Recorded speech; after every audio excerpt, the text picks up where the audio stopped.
is Jim Canales. I'm the president of the Barr Foundation based here in Boston. But more importantly, it's my great pleasure today to be moderating this conversation with these extraordinary leaders on a topic of shared interest to us, and we hope tremendous interest to all of you, about closing the racial wealth gap. The five of us are going to be in conversation this morning on this subject for about 70 minutes or so. We'll invite you into the discussion toward the end. But I also want to make note of a special session that will be taking place this afternoon, which I think is a very nice complement to our session this morning. And that is a panel with Boston Mayor Michelle Wu, with John Legend, and with Andre Perry, who are going to be talking about the ways in which we think about integrating equity into the work of our cities. And I think this panel and that panel should have some really nice sort of synchronicity, if you will. And so we hope you will view them as sort of a pairing. So yesterday, in a very engaging session about democracy, we heard the message that funders should care deeply about the state of our democracy, regardless of the issues that we focus on. And I want to say to you that this morning, this panel is going to contend that for any of us who care deeply about racial equity, the topic of racial wealth equity demands not only our attention, but our engagement. And that's because so much of what we understand to be the barriers to racial equity find their basis in the tremendous income and wealth inequalities that we see by race.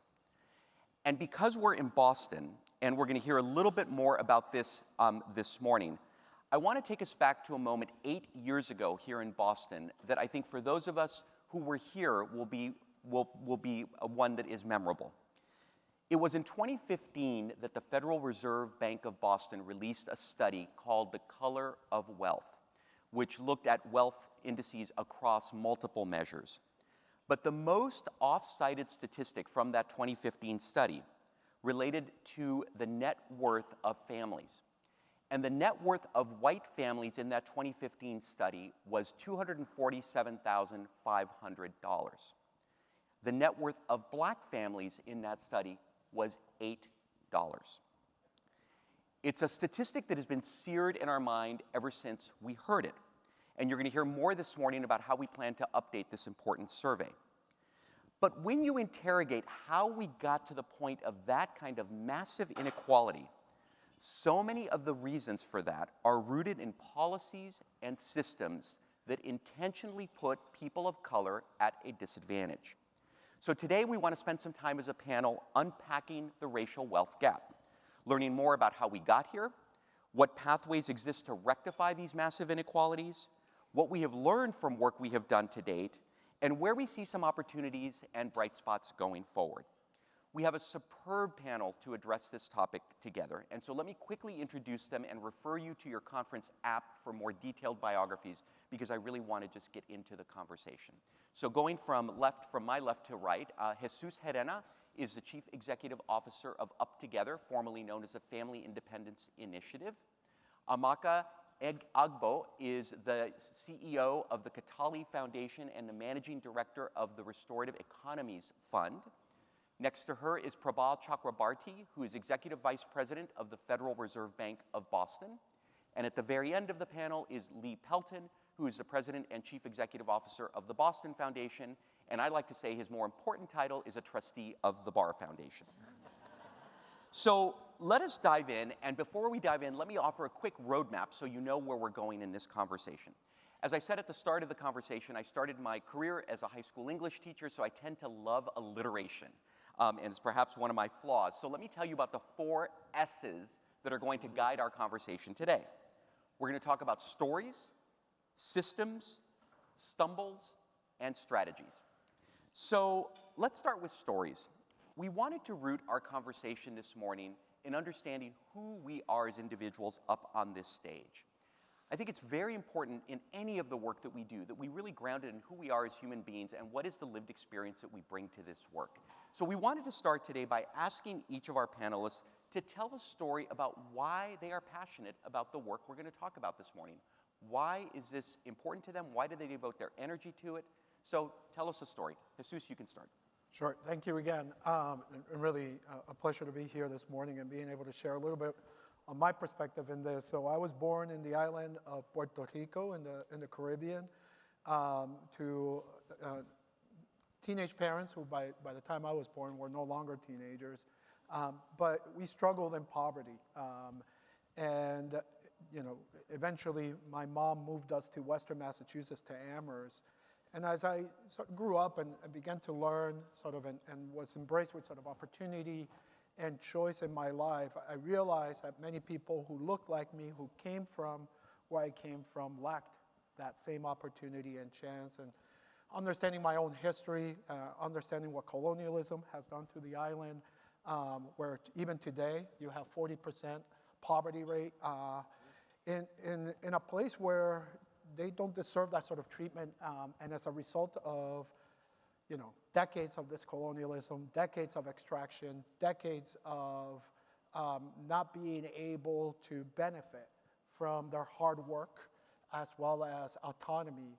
And so for me, when I started my career in the nonprofit work and doing community organizing in Holyoke, Mass, that sort of understanding was not explicit, but, or I didn't understand the fullness of it, but there was something in me that I was just like, well, why are we victims of these zip codes? Why is this inequality continues to exist when I know that it can be easily changed, and from my own life experience, without necessarily having to compromise or move or have to divorce yourself from your culture, from your island, from your family, from your community. And so I wanted to do something about that. And it continues to be very much at the center of what guides me. This work is personal. I do understand it. It drives and it happens to merge with a professional mission, but that part of it for me has been a way for me to guide every post that I've taken inside of this work. Thanks, Jesús. Nwamaka? Great. Good morning, everyone. Thanks for letting us join you for breakfast. Similar to Jesús, I also come to this work from a lived experience. I think the realities are moving through the world as a dark-skinned Black woman, as the daughter of immigrants. There are a lot of stories that end up shaping my experience and how I come to this work. One that I'll pull out is, early on, my parents had 6 children, and I'm the third of 6 children. And my parents, when they came to the States, were really struggling to make ends meet when they came here from Nigeria. And so one of my earliest memories was going to the grocery store with my mom and my other 2 sisters. And, as parents do, you're juggling multiple kids, heading out into the grocery store, kind of keeping us all corralled in the aisles.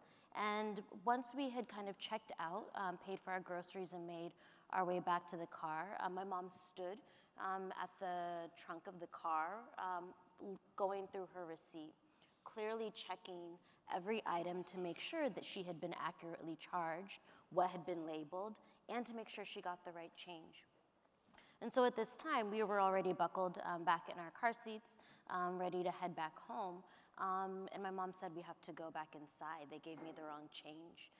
And I remember my oldest sister was just mortified. She's like, no, I'm just gonna stay in the car. I was like, okay, I'll go with you, Mom.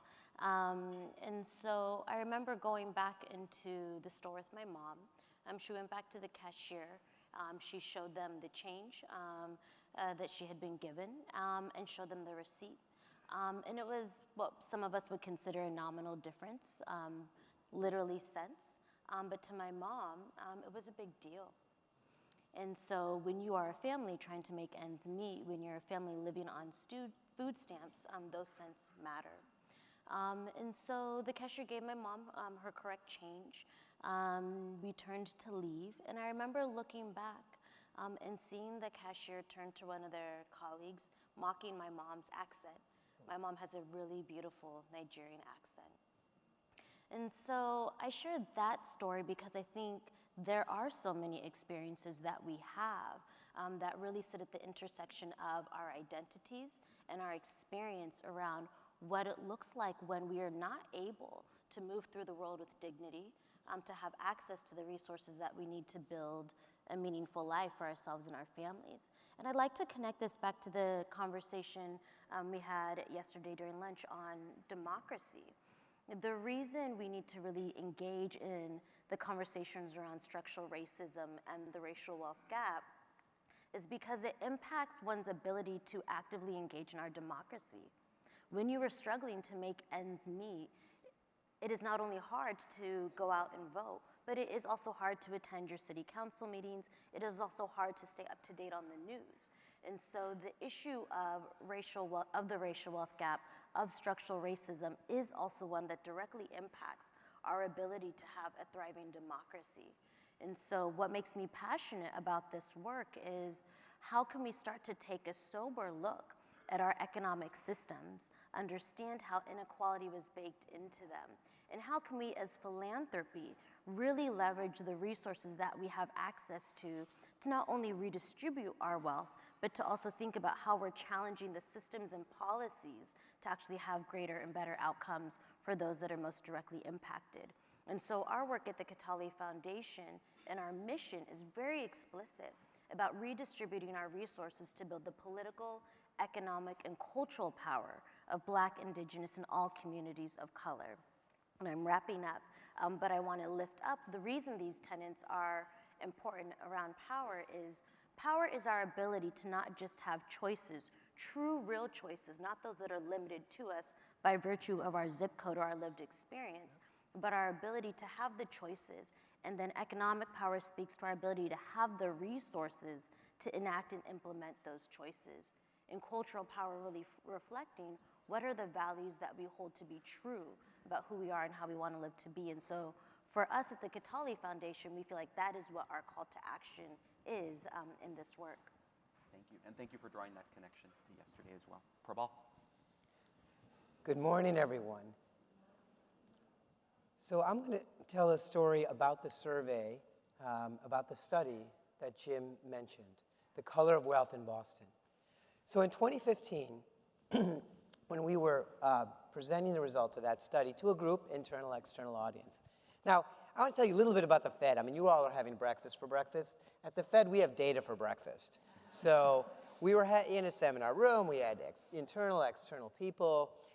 And of course, we were unpacking the numbers and what's the sample size and the margins of error and going into it. And in the audience, we had invited outside guests, outside organizations. A Black woman raised her hand, and she said, you know, those numbers you're talking about, the $8, the $600 cash on hand, that's me. I went to college, I have a good job at a nonprofit, and I live paycheck to paycheck. I have no wealth. I can't make it here in Boston and here in the region, and these numbers speak to me. And that changed the whole discussion in the room as we then talked about things like student loans, car loan debt, all of the things that, the ability to come up with $400 in emergency savings, all of the things that many households take for granted, but nearly half of our country would find it difficult to come up with $400 in an emergency, would have to borrow or ask a family or a friend or sell something of value. And so when you think about our income and our education are not protective in the financial world that we have. It's really wealth. Wealth is a stock. Wealth is a store. Wealth that accumulates through generations that's needed to really create and foster racial equity. And so that kind of individual story is what changed the direction of this discussion. And following the dissemination of that study, it was a firework across the city here in the image here. And it galvanized the civic leadership of the region to try to do something about it. And I'm talking here about the Chamber of Commerce. I'm talking here about philanthropy, about the state and city, and nonprofits and individual people around Boston trying to address this yawning racial wealth gap. And I'll have a little time later to talk about what the study didn't do and the direction that we're taking. But I do want to say, as in, you all aren't having data for breakfast, data is powerful. Stories are also powerful, and I believe stories and data together, and I've seen it here in Boston, and that's what gives me passion, can really inspire a city, a collective city, to really tackle the problem. And that gives me optimism, and I'll say more about what hasn't happened. But that story was something that was extremely gratifying to me to see, and to see have happen. Thank you, Prabal. Lee? Thank you. So I'm going to preface my remarks with that provides a frame, I think, for what we're going to be talking about today, and I'm also going to speak personally about myself. Mark Twain said that the two most important days in your life are when you were born and when you find out why. And I found out why 17 months ago when I left academia to come and be the president and CEO of the Boston Foundation. I get up every morning and look in the mirror and I say, Lee, how are you going to improve lives and strengthen communities today? And that's my job. And I can't think of a more noble, satisfying job than that. The other thing I want to say is that we all know that wealth is not about income. They're related, but it's not the same. But wealth and well-being have the same etymological beginnings. Comes from the Anglo-Saxon will, W-E-A-L.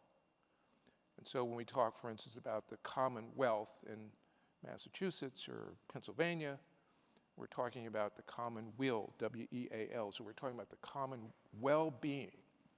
So wealth really is about well-being in the end. And I think you heard that earlier. So I grew up in a foreign country called Kansas. And my parents were part of what Neil Painter called in a book, exodusters. We know about the Great Migration to the big northern cities. What's not often spoken about, talked about, written about, is a migration of black folks from the South, the agrarian black folks from the South, who came up through places like Arkansas and Oklahoma and Kansas and then Nebraska. And I think they stopped in Nebraska, so they got tired. So, and so that's been, I'm part of that tradition. I grew up in a house that didn't have, it's not true that we didn't have indoor plumbing, but the indoor plumbing that we had was very meager. And so I grew up, in that environment, really kind of rural environment. Not really rural, because I grew up in a town of about 150,000. It's now 500,000, Wichita, Kansas. But from a very early age, I had a real sense of what wealth and well-being meant. And well-being is when you can get up in the morning and you don't have at the back of your neck that pressure. Do I pay what we call the light bill then? Or do I go out and find food for my family? Do I pay the car payment this month? Or do I pay the gas bill? And so I grew up in that environment. There were a lot of people around us who were much poorer than we were. I had a father who did not finish high school, mother who cleaned houses for a living. Both of my grandmothers cleaned houses for a living until they died. And so I've had a real sense of what it means to struggle and what it means to strive, not only for me, but for others, to get to a place of well-being, which, as I said, is synonymous with wealth.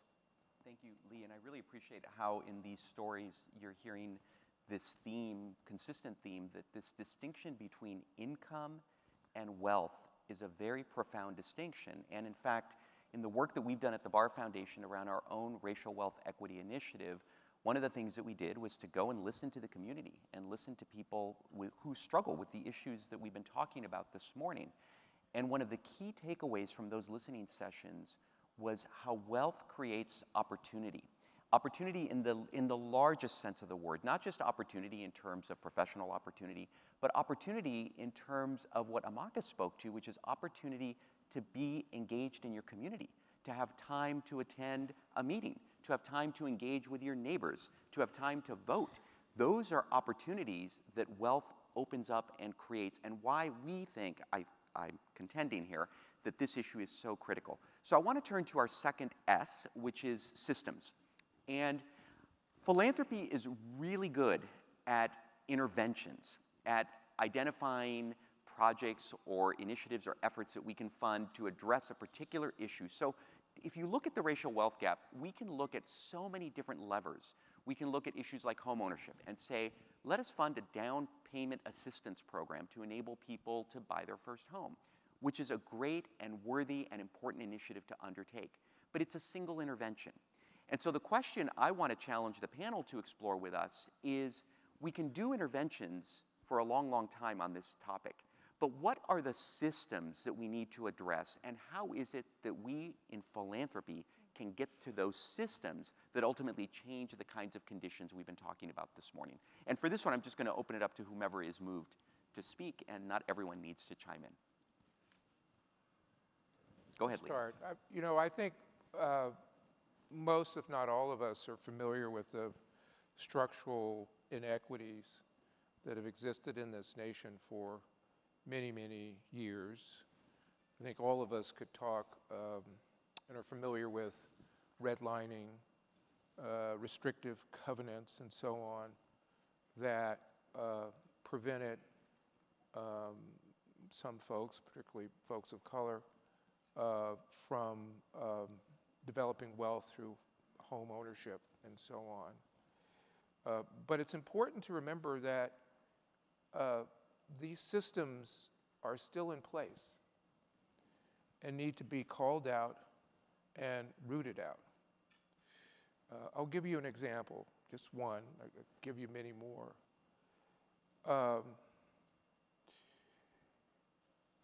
There is a 38% gap between appraisals of the homes of black folks and the appraisals of the homes of white folks, on average,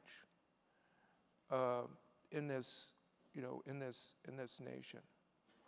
Even if you control for just about everything that you can control for, the neighborhood, the quality of schools, even if I live next door to a white neighbor, I'm more likely than not to have an appraisal that will be a lot lower.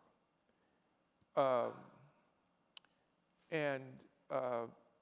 think you maybe were familiar with this couple in the Bay Area that bought a house, black couple bought a house for $900,000. They put $200,000 in it. We're thinking about selling it, got an appraisal, $900,000. That was it. So they did something called whitewashing, which is they went through their house and cleared out their entire identity, everything, anything that would show that black people lived here. And then they went to their neighbor next door, white man, and had another appraisal. He opened the door, greeted the appraisal, and the house was appraised at about $1.2 million. That difference is equivalent to about $152 billion of lost equity per year. So it's significant. And it is a structural, systemic issue, and there's a whole list, but I'll just name that one, that still exists. And we need to know that they still exist in order for us to root them out. Do you want to go? If I could just stick on the homeownership point for a minute, what Lee brings up. There's the issue, of course, of current discrimination. And what he alluded to, right, is the structural sort of building up, compilation across time. And I think that you really do need to address both. And in thinking about philanthropy, thinking about, are there strategic ways to sort of make up for some of the structural issues? And just to give you an example, the Boston Fed has done some research on refinancing, and this relates to home ownership. During times of low interest rates, whites are 3 times more likely to refinance their loans than black homeowners. Now, there's nothing that can explain this difference, truly. I mean, 3 times is just, this is not 5% more likely or 10% more likely. And so there's a couple pieces there about what's happening. Now, if you break into the numbers, you get into some of these issues of, well, what's the amount of equity in the house and what's the credit score and those sorts of things. But those pieces themselves reflect structural and historical inequities.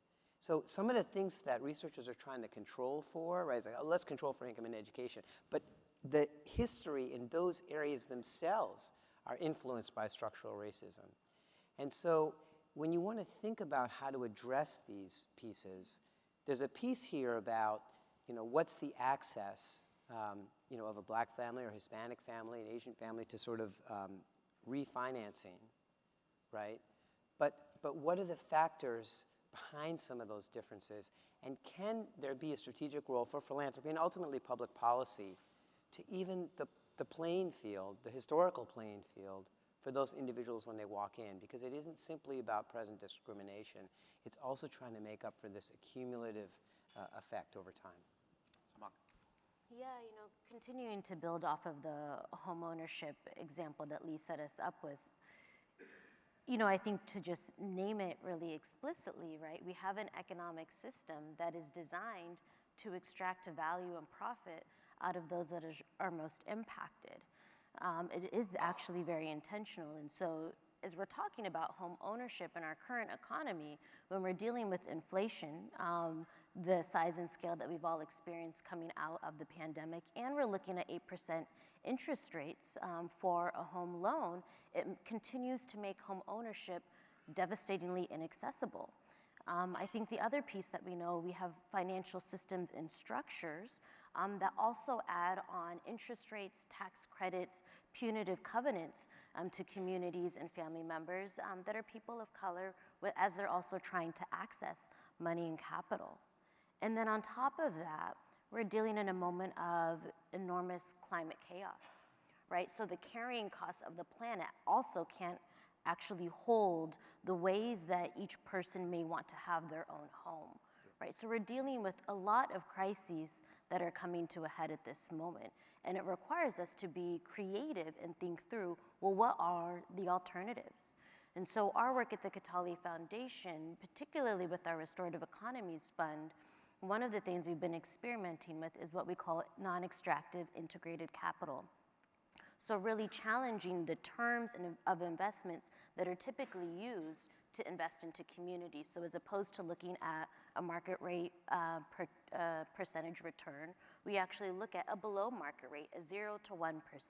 We don't actually have covenants in the investments that we make into communities. And as we're making our non-extractive investments, we're also coupling it with grant dollars and providing technical assistance, really understanding that the racial wealth gap is a gap in a number of different asset classes, as it is also a gap in access to skills, knowledge, and expertise. And within that, really focusing in on not just providing integrated capital investment to sole entrepreneurs, but specifically looking at projects that are looking at community-owned and community-governed assets. Right? So really coming back to this distinction of wealth. Wealth is actually our ability to have assets within our control that we directly financially benefit from as much as we socially benefit from it. And rather than looking at just privileging individual wealth and riches, what does a community need to exist and thrive? And so how to structure an economic model, how to structure our financial investments, and how to also root that in the sustainability mechanisms that we know are needed for our time are how we look at these various systems and structures and how they historically disadvantage certain communities, and then what a solution or an experiment might be going forward from it. So those are some of the ways we're playing with it. Thank you. Jesús? Yeah, and I would just add, and just to build on that last piece, that systems of structures, and going back to the original question here, it's so critical to understand, right? Like when we think about the issue of wealth inequality and racial wealth gap in this country, we can't philanthropy our way out of it, right? Like there's not a way to be able to solve for that issue without addressing those structural underlying racist behaviors, racist policies that continue to exist. And I think that there's a role that is really critical in philanthropy in being able to model what those new, and cultivate what those new systems are. But we have to do it with the understanding that ultimately we have to change those systems, because if not, we'll be in this in perpetuity, right? As we've been dealing with one form or another since the beginning of this country. And thank you for introducing me to a new verb, to philanthropy. I love that. Philanthropy, our way out of it. There's one piece that I wanted to pick up on, which is related to philanthropy, that we haven't yet talked about, but it's been sort of a through line in the conversation thus far, and that is for any of us who are working on this issue, I think there's a really important conversation that we need to have, and it comes back to what my friend and colleague Crystal Haling spoke to yesterday when she said, let's just acknowledge the privilege that all of us on this stage and all of us in this room have. Mm-hmm. And that is the conversation within our own foundations and within our own foundation boardrooms about how philanthropy reckons with how it has contributed over time to this gap. And the conversations that we need to have about the sources and provenance of our wealth, the conversations that we need to have about the ways we think about the use of our investment portfolios and the ways in which they either advance or even undermine some of our programmatic objectives, the conversations that we need to have about the way we show up in community as foundations and the ways we either engage with partners or take a more top-down approach to our partnerships. These are all conversations that are not new to people in this room. Otherwise, you wouldn't be at a CEP conference. But I just want to call out that we can talk intellectually about the racial wealth gap. We can talk sort of structurally and strategically about the strategies that we need to use as foundations to address it. But I think there is an important kind of values-based discussion that we need to have, frankly, with our boards about how it shows up in our institutions. So I just want to put that out there as a challenge for all of us. And let me, with that, move us to our third S, which is stumbles. We wanted to spend some time not just talking about the work that we're doing and the opportunities that we see, but also some of the lessons that we've learned. Many of us have been doing this work for a number of years, and certainly there have been times where we have not been as successful as we might have hoped we could be. So we wanted to spend a moment sort of interrogating what those stumbles have been, what we've learned from it, and how it informs our work going forward. I was going to say, I'm happy to start. I think, and going back a little bit to this conversation, when we first started this work, it was always just about demonstrating already what exists in community, the strengths, the abilities, the motivation that people have and are not able to succeed because these systems that exist and these isms that are continuously applied challenge individuals to be able to thrive, right? And let alone be able to, I think, to do that in their communities with autonomy as well as the ability to celebrate their own cultures. And for us, in doing that work, we modeled that around being able to do what we call UpTogether's approach, which is community choice and capital. We would self-organize, ask people to self-organize in small groups, be able to surface what their community was so that they could strengthen their social ties. They would share data with us, as well as we would do a direct investment at that time of up to $3,200. Now we do about $500 a month on average between 18 and 24 months. And so as we were doing this work, people would come up to us and just be like, oh, cool, I just have to put people together in a group and give them money and we solve poverty. And I was like, no, I think you're missing something, right? And so then, you know, it was like, okay, so what am I missing? Is this about a guaranteed income? Is it about an increase in a child tax credit? Like, what's the silver bullet here?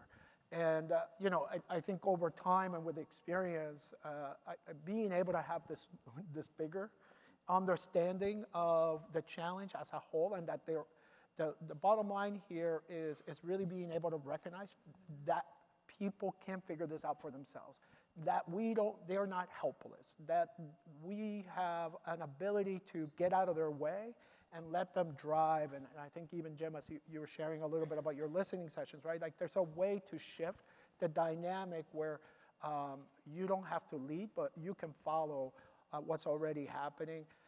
And just going back to this model that we put together for people, they were more than willing to participate and invest with the understanding that it made them feel good, and it was really easy for us to then feel like we were trying to tackle this bigger problem, when I think, and to your earlier point, is beginning to understand the role that we play so that we can change these conditions permanently.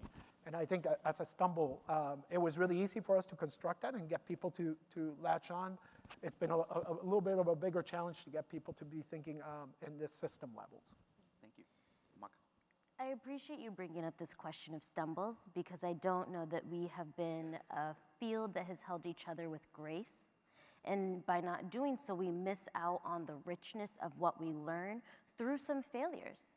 And so one of the things that we started to do at Kataly, we started it last year and we'll see if we bring it back, we did a failure series blog where we invited each member of our staff, from our board to associates, to really talk about what is a time you have failed and what did you learn from it? What was the impact on the grantee? What was the impact on your work? And we do that because as an organization, a foundation committed to experimentation, and I come from a family of scientists, there's so much richness in the failure, because the failure actually indicates, well, what is the adjustment that you need to make next time going forward? How do you innovate? And sometimes this desire to have a silver bullet keeps us from being humble and curious enough around, well, how can I continue to iterate, learn, and go forward? And so, as a foundation, we're learning a lot. We're a foundation, a team of people that come from lived and movement experiencing doing the work, who, coming out of social movements, have had critiques of philanthropy. And inside of that, we're really understanding that even as we do trust-based philanthropy and we build deep relationships with our grantees, we also do need to be able to engage in the technical questions of what does the business pro forma look like, so that you are setting yourself up to be financially sustainable going forward. We recognize that as we build closer relationships with our grantees, they are willing to actually let us into the problems and challenges that they come across, so that we can be thought partners, also providing our own expertise as practitioners to support them in how they think about their work going forward. And so this piece around stumbles, I hope that we can continue to be a field that is sharing what we are learning through each of the experiments that we take on, because it's actually what makes us better and stronger for the overall outcome and impact that we want to have. Thank you. So I'll return. Excuse me. I'll return again to the color of wealth, which there was actually three, stumbles with that, despite the impact that it has. We were doing that with economists at Duke University, then at Duke, Sandy Darity and Derek Hamilton. One of the things that we didn't do in Boston is engage the community around this study. So after it came out, we then gathered community members to try to talk about, well, what's the silver bullet, right? We were also looking for the silver bullet. And all the boats were out there at the harbor chasing I'm sorry, I'm going with this image here behind, right? And everyone's pointing in a different direction. This is where it is that we need to go. And we tried to facilitate this session, and it failed. We were trying to come up with this one thing, and we didn't. We were engaging the community after the fact, after the study, and that's not the way social science now has learned, right, the way to do proper, good social science research. And so that was another piece of it. And then something Nwamaka was saying, what I heard in what you're saying around wealth and looking at it was also, what does wealth allow you to do? What are the things that you want to do? I heard a realm there of community. What does it allow you to do as a community, in your community? What does it allow you to achieve? Of course, it's a number and we should measure that, but we should also think about what wealth allows you to do. And I'll get to a little bit later of the sort of what we're taking ahead from this. But these were things we didn't do. We were looking for a silver bullet. We engaged the community after the fact. And we were thinking about wealth in a very, as important as it is, in maybe too narrow a way. I'm smiling because, you know, I've spent more than 3 decades in higher education. And I've been in this gig for about 2.5 years. So I really haven't had the opportunities to do a lot of stumbling. We can reflect on your Barr Foundation board experience and all the stumbles you might see there. But I can reflect on others stumbling. And I'm happy to do that. I think we're going to talk about, at least I'm going to talk about our effort, this partnership that we have to close the racial wealth gap, which may not be unique, but it's certainly distinctive in this nation. I think one of the things that philanthropy, all of us in the room could be thinking about, and I know this is easier said than done, is that given the degree to which all of us, or many of us, are invested in this issue of closing the racial wealth gap, we need to collaborate more. We really need to collaborate more because there is no single entity in philanthropy or in government or in business that can close this gap. It has to be done in collaboration with others. And I think that there are a lot of opportunities for that. Where I've seen stumbling around this issue are organizations, philanthropic organizations, that try to do everything and end up doing very little. And what we need, which I'll talk about later, is focus and stay in that one lane. So, if we meet again in a couple of years, I'm sure that I'll have stumbling stories to tell. But I'm too new at this, really, to have made any significant stumbles. Nwamaka, I want to come back to what you said about our field and our, sort of not being particularly good at this issue of talking about failure. And it reminds me, early in my tenure as a CEO at the Irvine Foundation in California, where I was prior to coming to Boston, we did an after-school initiative, and it was a total failure. And this was a case where I was vice president of the foundation when it happened, so I bore a lot of the responsibility for it.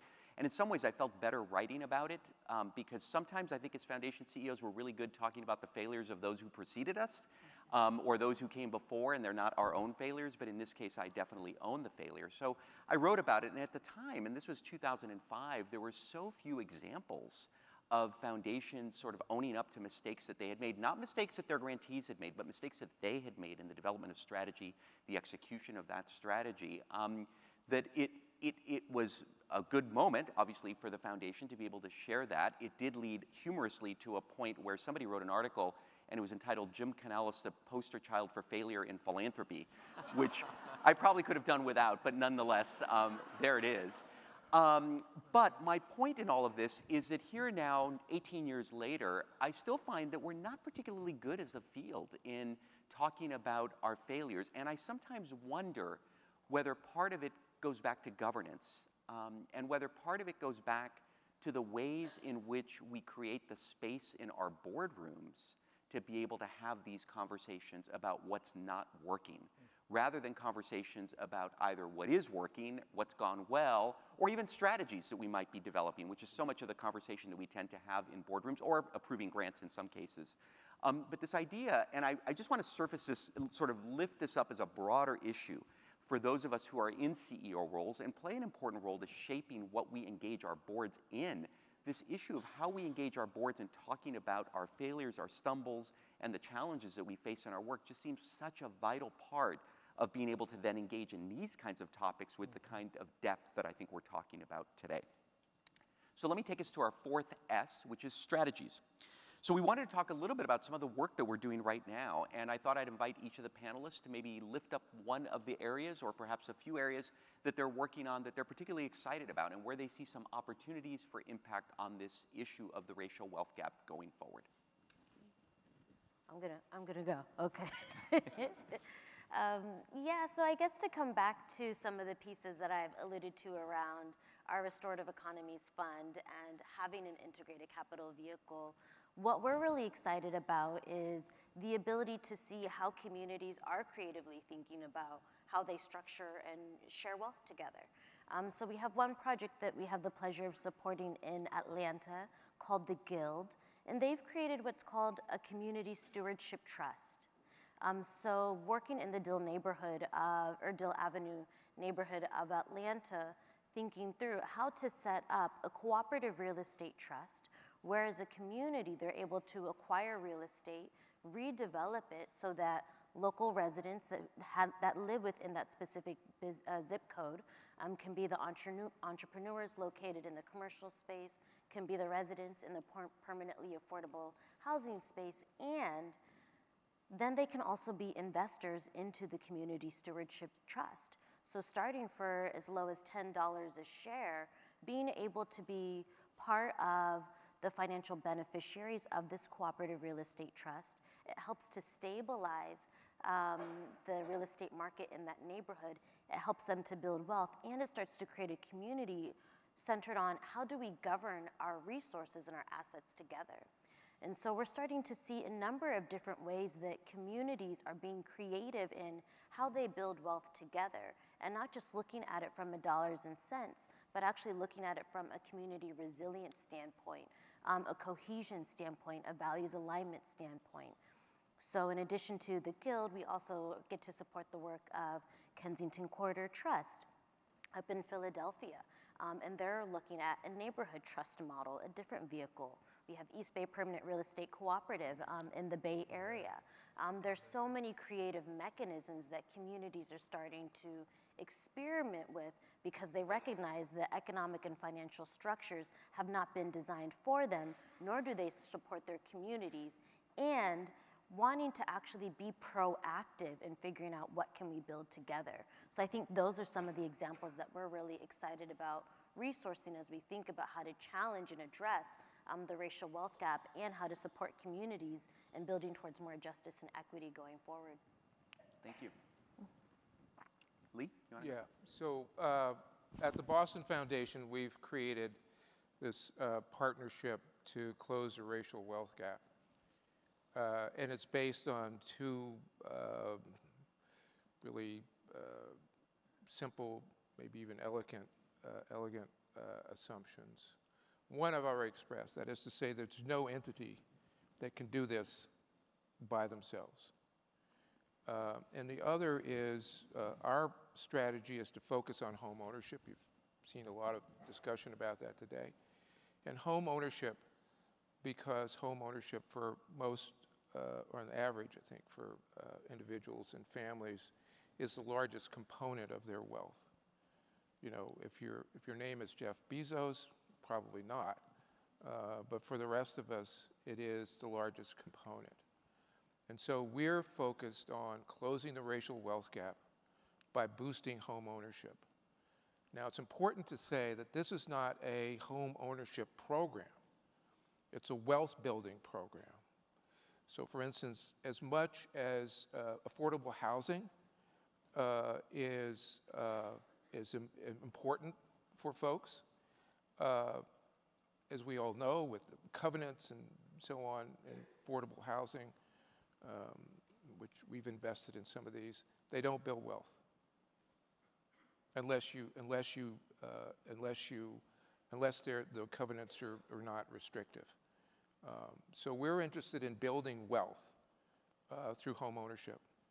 One, because it's It's a forced savings program. You know, I could give you $25,000, and you can do whatever you want to, but if I give you a down payment or help you get into a home and a down payment with $25,000, that is a forced savings program over time that will produce wealth. And so that's what we're focused on.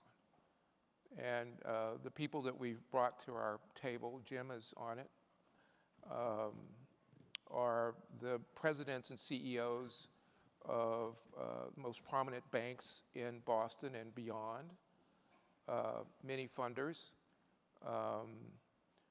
We have great researchers and analysts here. We have several members from the mayor's cabinet, and we have several folks who are the directors of sort of quasi-governmental housing organizations. So there are about 40 of us. And we've been meeting since December of last year. We have decided to focus on 3 areas with respect to building wealth through home ownership. Down payment assistance, increasing access or awareness to various mortgage products, and using our civic engagement and leadership to spur supply. Because supply is an issue. In Boston, the median list price of a home in August was $949,000. In the Commonwealth, the median list price of a home in August was $649,000. We have now surpassed, which I never thought I would see in my lifetime, San Francisco as being the second most expensive city in the nation. And with respect to housing, the issue is we have a terrible housing supply and high demand, which creates a lift in prices. So that's what we're doing. You know, if anybody's interested in that, I'm happy to talk to you after this program. Thank you, Lee. Prabal? So why am I up here from the Federal Reserve? Why does the Fed care about this, right? I'm here at a philanthropy con. I keep imagining there's going to be a hook that's going to pull me away. Smart guy.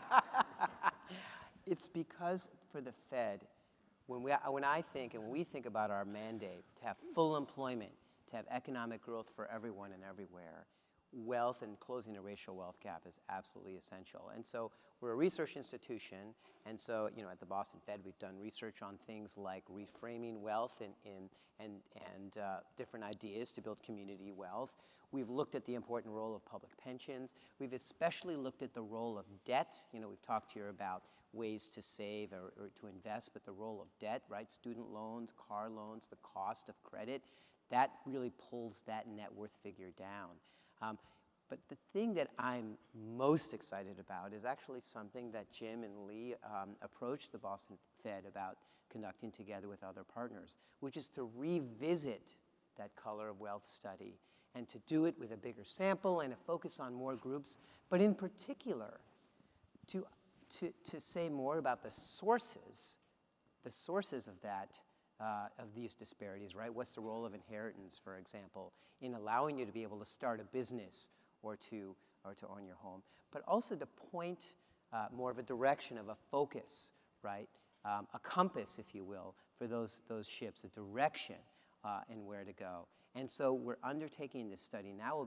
We'll be in the field collecting data early next year with an idea toward taking a more comprehensive look at what to do about the racial wealth gap, and to give all of those engaged institutions better and more information, data analysis and modeling to be able to point them to improve different programs and initiatives. Because if there's no silver bullet, certainly we need focus.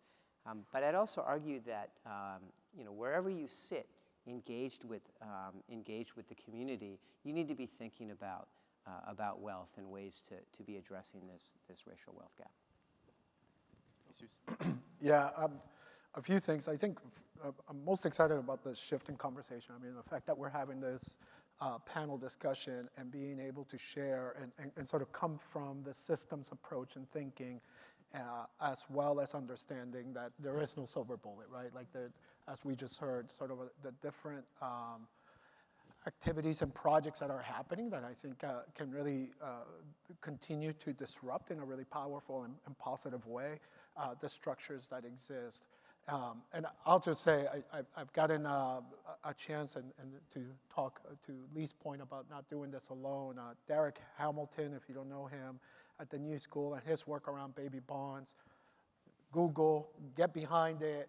It's a really simple, easy way that tomorrow we can begin to unearth this in a way that in 20 to 30 years that we can see the fruition of that work now, right? And I'll point back to, as anybody who knows me, I say this stat all the time. In 2021, in July, we increased the child tax credit and took 3 million kids out of poverty overnight. Like, we have to be really clear in understanding poverty is a policy choice that we continuously latch onto to ensure that who benefits from this economy, who benefits from this wealth redistribution, is a small set of individuals, and we need to upend that, and we can change it tomorrow if we wanted to. And whether it's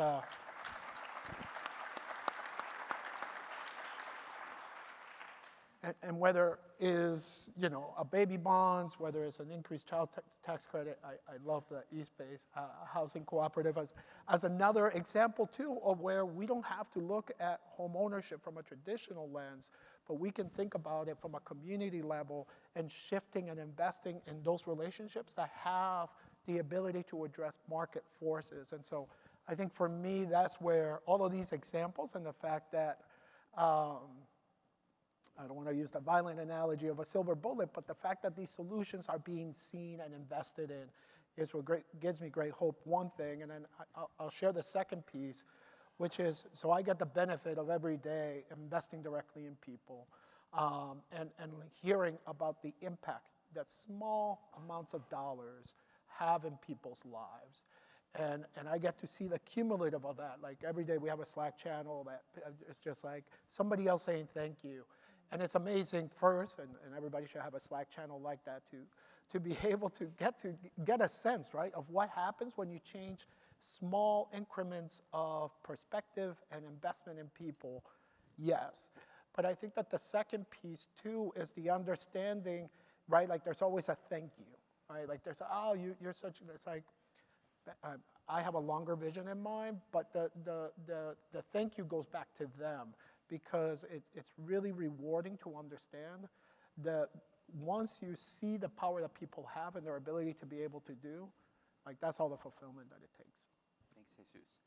And I think the one piece that I might add to the conversation is something that we've been thinking a lot about at the Barr Foundation in the context of our own initiative, and also informed by the listening sessions that I described earlier. And it sort of goes like this in terms of its logic. When you think about the mental models related to the racial wealth gap, some of those mental models are really about, the bootstrap, that it's about everybody can raise themselves up by the bootstrap, and it's just a matter of sort of, working hard, and you too can have the American dream. There's another mental model that says, well, sometimes poor people just don't know enough about financial literacy. So let's just kind of teach them kind of the cores of like having a budget and how to manage their finances and all of that. And then I'm going to put a controversial one out there. Sometimes there are mental models when terms like reparations get introduced that immediately take people into a very polarized place. So I think one of the questions that we've been asking ourselves is there a role for narrative change? Is there a role for how we think about the narrative of the existing racial wealth gap and the narrative of how it is we find our way out of that gap and create greater racial wealth equity? So that's something that we are very actively exploring as part of the work that we're doing. We're partnering with the Boston Globe. They had done a very powerful series on race and inequality back in 2017 that was actually a finalist for a Pulitzer. And it really was another one of those moments that upended this city when they did this multi-part series about race in Boston and all the issues that remain with us even today. And so we're partnering with them to see if there are opportunities to create that same kind of sort of drumbeat and ongoing conversation in this community about this wealth gap and about what we can do as a community and how we can galvanize our resources to address it. The one thing I've done a terrible job about today is time management. So we are not going to go to Q&A. My apologies for that, but we are going to leave the full break. So if people have questions, please come up and ask any of us when we conclude the panel. But I am going to wrap us up with this. I have a fifth S up my sleeve, and so we're going to turn to that right now, and that is send-off. I'd like to invite each of our panelists to leave you with a thought, an exhortation, an encouragement, a reflection, and just something that you kind of leave with, hopefully as a way to bring our panel to closure. So I'll ask each of them to say a few words in that respect, and then I'll wrap us up. We'll start down at the end and then maybe work our way back toward Jesús. So Lee, over to you. Thank you, Jim. Thank you for putting this together and leading the way. I want to follow up on the narrative piece here, because the same thing occurs when we're talking about reparations or remediation, and the critics fall into a zero-sum game thinking. That is to say, if we're providing benefits for one group, that means another group is not a beneficiary. So that's why I think some people find that, the closing the racial wealth gap as as offensive in that particular way. But closing the racial wealth gap, if we can close it, everybody in this room will prosper. I don't know if this is the Fed report or where this number comes from, but it's estimated that the U.S. economy has foregone about $17 trillion in GDP over the last 20 years because of its failure to close the racial wealth gap. And in this state, if we could just snap our fingers and close the racial wealth gap, it would add $25 billion to the economy over the next 5 years. So closing the racial wealth gap is not a zero-sum game. It provides prosperity for all of us. And I think we all need to sing that song as loud as we possibly can. Thank you, Lee. Prabal. I want to echo what Lee said. I mean, I think you can sing that song, and the Fed is one of the singers. I mean, I did tell my wife, by the way, that I'm the opening act for John Legend, so I'm just really going to stick with that. But I'd say, I would say, thinking of philanthropy, so I'm not a total neophyte to philanthropy. I'm on the board of the Nellie Mae Education Foundation, so I have a sense of your sort of constraints, right, but also the opportunities. I think narrative change is a big one.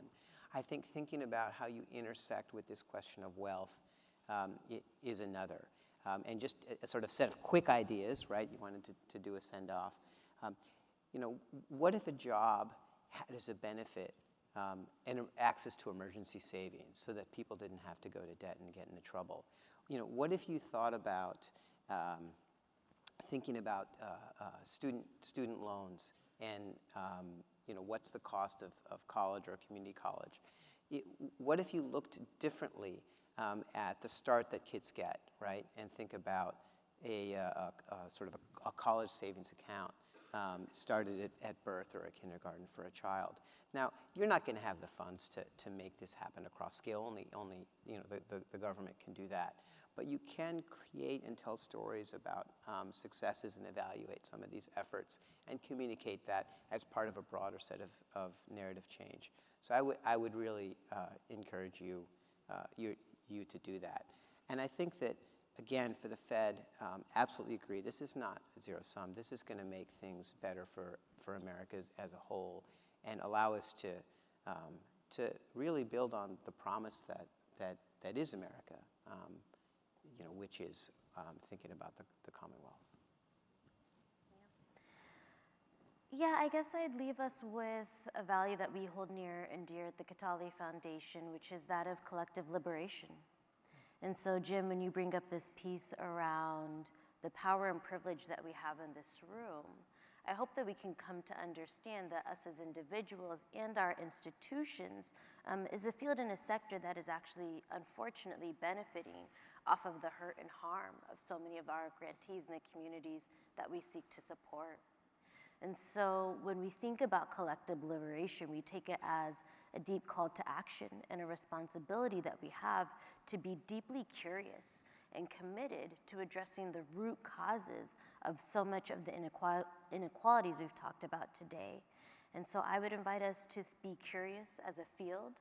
I would invite us to think about how we learn alongside our grantees and our communities. And I'd invite us to make the long-term commitments and investments that allow our communities to grow and evolve and hopefully figure out strategies and solutions that meet their needs. And so, yeah, I'll leave you with curiosity and collective liberation. Thank you. I love that. And what I would add is, as a sector, as a field, philanthropy plays a really critical role in setting trends. And I'm hoping that this is a trend, and being able to, again, tackle some of these root causes that happen. And so, my call would be to be bold, and be bold with community, right? Like, you don't have to take that risk alone. That there are others already. There's a choir forming. I'll build on the theme of the music and the singing, and we need that choir, right? We need more people to act and to demonstrate what is the ability of philanthropy to do differently so that others can follow along. And so that would be my call. Thank you. And I'll go on ahead and take the privilege of being the moderator and add my own sort of send-off as well. When I think about the conversation that we've had over the last 70 minutes or so, I think one of the key themes that emerges for me is this notion of agency. And this idea that when you think about how we close the racial wealth gap, a big part of it is how we give people more agency in their lives. And obviously having more wealth and more opportunity is a big part of that. But I also think this concept of agency doesn't just apply to this particular area of work. I then look out at a room of funders, and this really ties to Nwamaka's point, and think about how we as a funding community give our partners agency in the work that they do. I think all of us in philanthropy acknowledge that we're great institutions, we hope, we aspire to do good, but the reality is we can't do anything by ourselves. Everything that we do as foundations is in partnership with others. And I think the question is, what are the ways in which we are giving agency to our partners and those we serve to do the work that we're collectively committed to? So with that, I want to ask you to join me in thanking the opening act to John Legend for their great work today.